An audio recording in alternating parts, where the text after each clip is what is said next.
Tropical Storm Debby has parts of Florida and the southeastern United States on alert. The storm has been moving into the eastern Gulf of Mexico and is taking aim at Florida's Big Bend along the state's Gulf Coast. Debby is expected to move into Georgia gradually during the day tomorrow.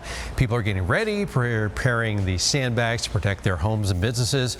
Georgia Governor Brian Kemp declared a state of emergency Saturday ahead of the storm. He urged residents to take precautions as Debby moves closer to that state. The expected storm there is going to bring a ton of rainfall and tropical storm force winds, and the region could see some downed power lines and trees, significant flooding. In fact, this is where Debby is right now. It's roughly about 200 miles to the southwest of Florida coast there.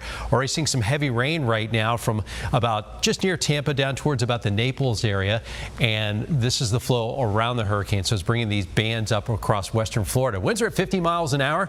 There is a tropical storm warning for a lot of western Florida, but up here towards about Lake Tallahassee, towards about Cedar Key, it's a hurricane warning because that's where the potential landfall is during the day tomorrow.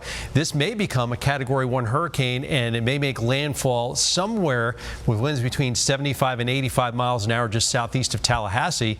Then it moves into southern Georgia, and then the steering winds are not going to be that strong. There's going to be things bumping it from both sides, so it is just going to kind of meander here across the far southeast all week this week.